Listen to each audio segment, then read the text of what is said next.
Baik, perkenalkan, nama saya Maria Trinitas Ciandaludio, NIM 20110034, Prodi Sistem Informasi Strata 1, kelas A. Untuk tugas kali ini, saya akan mempresentasikan tentang normalisasi tabel. Nah, sebelum masuk ke pembahasannya, kita perlu tahu apa itu normalisasi database dan tujuannya apa. Normalisasi database merupakan suatu pendekatan sistematis untuk meminimalkan redundansi data pada suatu database agar database tersebut dapat bekerja dengan optimal. Tujuannya apa? Tujuan normalisasi database adalah untuk menghilangkan dan mengurangi redundansi data, dan tujuan yang kedua adalah memastikan dependensi data atau data berada pada tabel yang tepat. Normalisasi database terdiri dari banyak bentuk. Dalam ilmu basis data ada setidaknya 9 bentuk normalisasi, yaitu 1NF, 2NF, 3NF, EKNF, BCNF, 4NF, 5NF, DKNF, dan 6NF.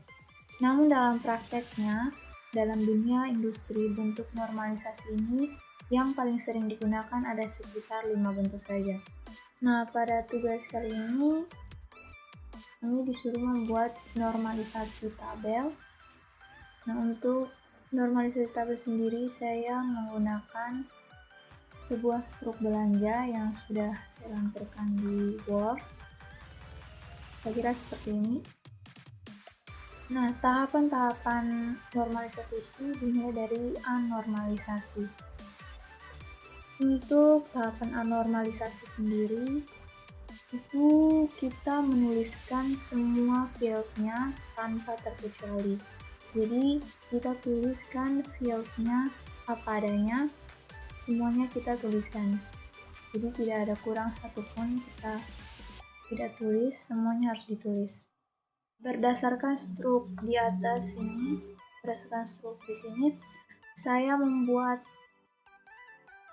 filenya ada 4 tabel.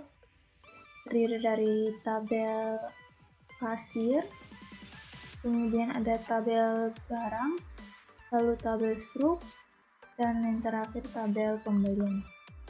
Di sini sudah saya lampirkan juga untuk normalisasi, saya buat dalam satu box ini, dimasukkan dalam satu kotak. Jadi ada kode kasir, ini entitas dari tabel kasir. Lalu nama barang, kuantiti, harga, jumlah, itu masuk dalam tabel barang.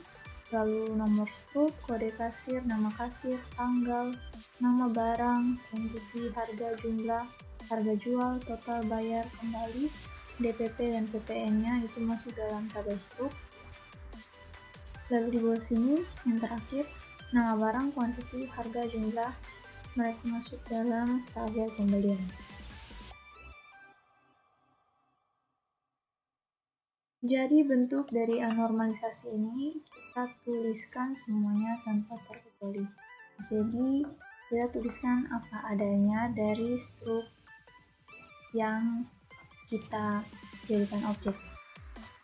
Kemudian kita masuk ke bentuk normal yang pertama. Bentuk normal 1. Dia mensyaratkan beberapa kondisi dalam sebuah database. Syaratnya itu menghilangkan duplikasi kolom dari tabel yang sama dan buat tabel terpisah untuk masing-masing kelompok data terkait dan mengidentifikasi setiap baris dengan kolom yang unik atau primary key. Jadi di sini sudah saya buat bentuk normal satunya. Ini tabel anormalisasinya, lalu ini tabel bentuk normal satunya. Untuk anormalisasi itu masih ada pendobelan. Jadi setelah masuk ke bentuk normal yang pertama, caranya itu tidak boleh ada pendobelan atau pengulangan. Jadi tiap kolom ini kita harus isi dengan nilainya masing-masing. Jadi tidak boleh ada pengulangan dari kolom lain. Itu sudah bentuk normal yang pertama. Sudah kita masukkan di sini kode kasirnya, kita masukkan nilainya sendiri di sini. Per kolomnya kita masukkan nilainya masing-masing. Jadi itu syarat dari normal satunya. Oke, untuk bentuk normal pertama tadi untuk normalisasi tabel kali ini saya membuat dua model. Ada yang menggunakan tabel, lalu yang kedua dia menggunakan kotak seperti ini. Nah, untuk bentuk normal yang satu, syaratnya itu tidak boleh ada pendobelan atau pengulangan. Jadi dari bentuk anormalisasi tadi yang ada nama barang, kuantiti, harga, jumlah, itu tidak boleh ada pengulangan karena di sini sudah ada nama barang, kuantiti, harga, jumlah. Dan bentuk normal satu ini saya sudah menentukan kandidat key. Jadi kode kasir ini kandidat key, nama barang kandidat key, kemudian nomor struk kandidat key. Nah, di bawah sini tadi kan ada nomor struk, nama barang, sini nomor struk. Oke. Nah, karena ada 4 tabel, jadi ada tabel kasir, tabel barang, tabel struk, dan tabel pembelian. Karena di sini saya sudah tentukan kandidat key-nya nomor struk. Yaitu sini, jadi yang bagian tabel pembelian tadi sama dengan di sini, jadi karena terjadi pendobelan maka dihapus. Jadinya bentuk normal satu seperti ini. Hasil akhir bentuk normal satunya jadi seperti ini. Sama juga yang memakai tabel, modelnya sama. Oke, kemudian kita masuk ke bentuk normal yang kedua. Oke, bentuk normal kedua ini syarat menerapkan bentuk ini adalah data telah dibentuk dalam 1NF. Nah, beberapa fungsinya yaitu menghapus beberapa entitas yang ada pada tabel dan menempatkan pada tabel terpisah. Jadi kita sudah buat tabel terpisah. Ada kode kasir tadi dan nama kasir kita buat dalam satu tabel. Jadi tabel terpisahnya jadi tabel kasir. Lalu tabel struk itu masuk dalamnya ada nomor struk, kode kasir, nama kasir. Kita masukkan dalam sini. Lalu ada tabel barang. Nah, fungsi yang kedua menciptakan hubungan antara tabel baru dan tabel lama dengan menciptakan foreign key. Menciptakan hubungan antar tabel baru dan tabel lama dengan menciptakan foreign key. Di sini kode kasirnya saya jadikan primary key dan kode kasir di tabel struktur menjadi foreign key. Jadi ini sudah bisa dihubungkan menjadi sebuah relasi. Sama juga dengan di tabel barang. Nama barang menjadi primary key, lalu di tabel struknya dia masuk menjadi foreign key. Maka dia bisa saling berelasi antara tabel barang dan tabel struk. Itu juga tabel dasar dan tabel struk. Nah, itu fungsi yang kedua. Fungsi yang ketiganya, tidak ada atribut dalam tabel yang secara fungsional bergantung pada kandidat key tabel tersebut. Jadi tidak ada atribut dalam tabel ini secara fungsionalnya bergantung terhadap kandidat key tabel tersebut. Nah, itu adalah bentuk normal kedua atau 2NF. Kemudian kita masuk ke bentuk normal 3 atau 3NF. Nah, bentuk normal ketiga ini bertujuan untuk menghilangkan seluruh atribut atau field yang tidak berhubungan dengan primary key. Dengan demikian, tidak ada ketergantungan transitif pada setiap kandidat key. Syarat dari bentuk normal ketiga atau 3NF yaitu memenuhi semua persyaratan dari bentuk normal kedua. Kedua, menghapus kolom yang tidak tergantung pada primary key. Jadi, yang tadi, tabel pembelian yang ada di sini, yang di tabel stroke tadi. Nah, seperti ini. Dan nama barang, quantity, harga, jumlah, itu kita hapus, lalu kita buat pada tabel terpisah, tabel pembelian, termasuk nomor stroke. Nah, tadi saya jelaskan ada di bentuk normal yang pertama. Di sini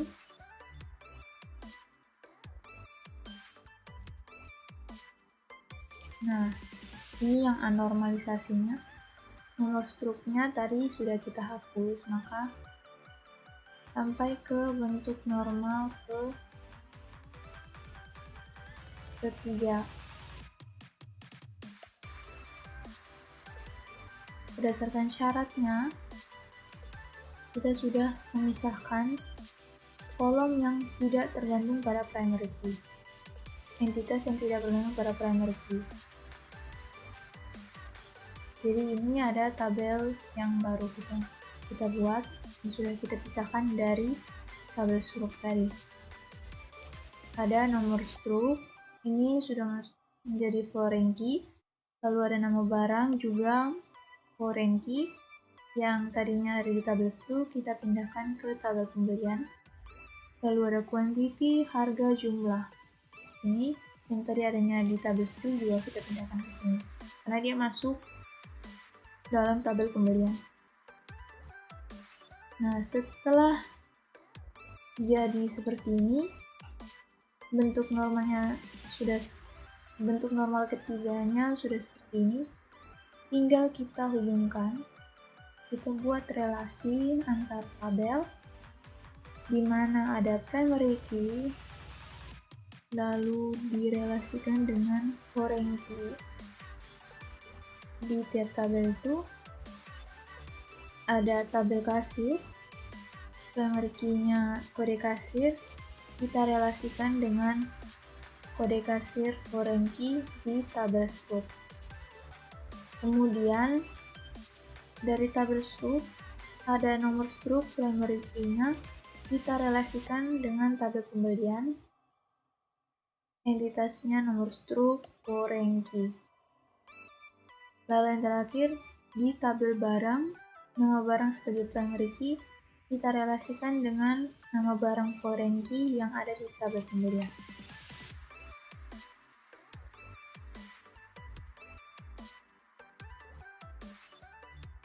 Jadi beginilah bentuk akhir dari normal 3. Nah, selanjutnya kita akan membuat rancangan user interface untuk stroke belanja yang sebelumnya kita bahas. Di sini saya akan menjelaskan apa itu user interface. Nah, user interface adalah tampilan visual sebuah produk yang menjembatani sistem dengan pengguna atau user. Tampilan UI dapat berupa bentuk, warna, dan tulisan yang didesain semenarik mungkin. Secara sederhana, UI adalah bagaimana tampilan sebuah produk dilihat oleh pengguna. Nah, struk belanja yang saya gunakan itu adalah struk belanja dari toko Indomaret. Untuk perancangan user interface-nya, dimulai dari pertama, rancangan login admin, di sini admin,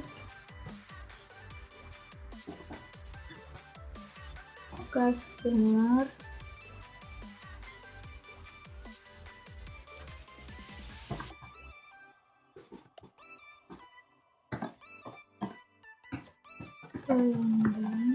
dan kasir. Nah, ini untuk yang pertama itu rancangan loginnya. Seperti ini yang saya buat. Ada masukkan username, password, kemudian pilihan ini kita bisa pilih sebagai loginnya sebagai admin, pelanggan, atau kasir. Kemudian di sini ada biarkan saya tetap masuk. Sini bisa diberi centang, kemudian button loginnya di sebelah pojok kanan bawah. Nah, ini tampilan dari login toko Indomaret yang saya buat. Kemudian berikutnya rancangan data pengguna atau user. Di sini saya sudah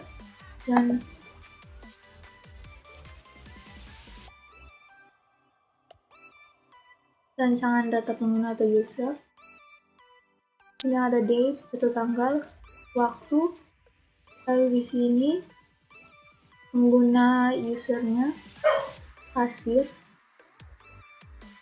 pengguna atau usernya kasir. Kemudian di sini ada button logout. Lalu di sebelah kiri ada home, data user, master data, pencarian barang, transaksi, dan laporan. Ini untuk data usernya. Bisa dilihat. Berisi nama lengkap, ada Feli, nomor telepon, username-nya kasir, levelnya sebagai kasir. Itu yang kedua, rancangan data pengguna atau user. Kita lanjut yang ketiga, rancangan data kategori. Data kategori di sini gunanya untuk pencarian barang. Kategori barang yang kita cari itu termasuk kategori apa di sini? Berdasarkan struknya, barangnya itu masuk kategori obat-obatan dan jumlah barangnya ada 2.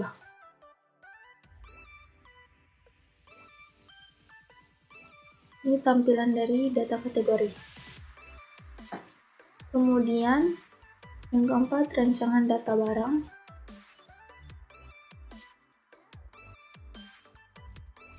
Di sini rancangan data barangnya ada kode barang, nama barang, harga beli, dan harga jualnya.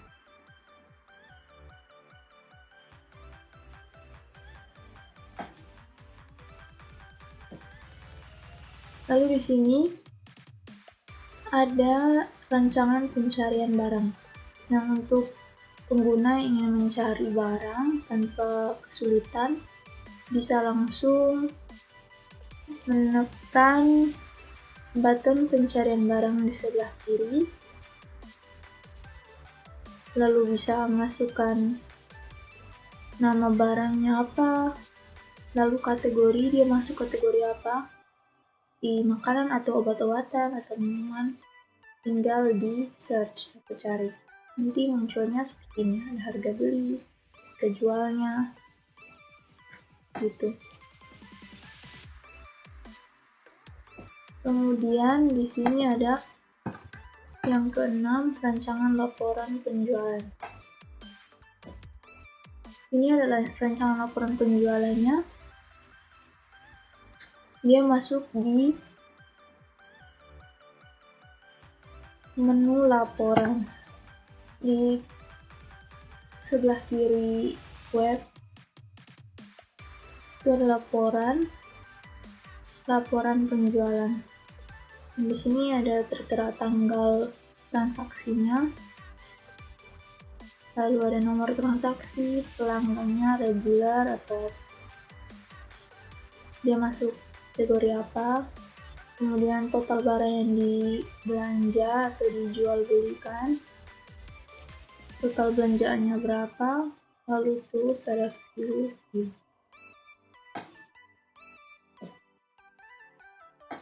Kemudian yang ketujuh, rancangan transaksi penjualan pada kasir.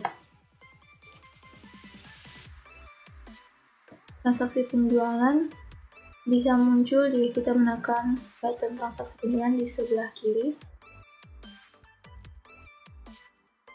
Ada nomor transaksi, tanggal transaksi, pelanggan, keterangan, kemudian kode barang, jumlah, dan diskon.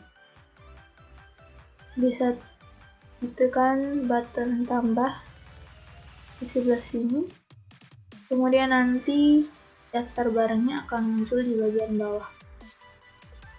Juga dengan grand totalnya.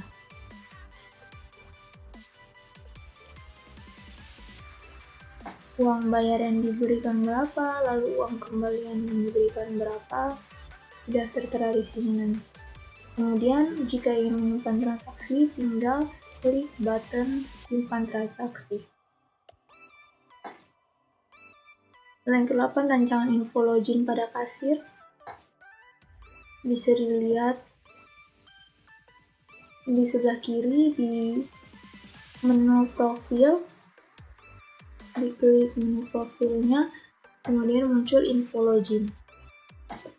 Info loginnya nanti muncul nama pengguna yang login, username-nya, lalu levelnya sebagai apa. Username di sini bisa kode kasir atau nomor pelanggan atau kode adminnya, gitu, sesuai dengan levelnya. Sekian rancangan user interface dari struk belanja yang sudah saya jabarkan sebelumnya. Mohon maaf apabila ada kekurangan dan salah kata. Sekian dan terima kasih.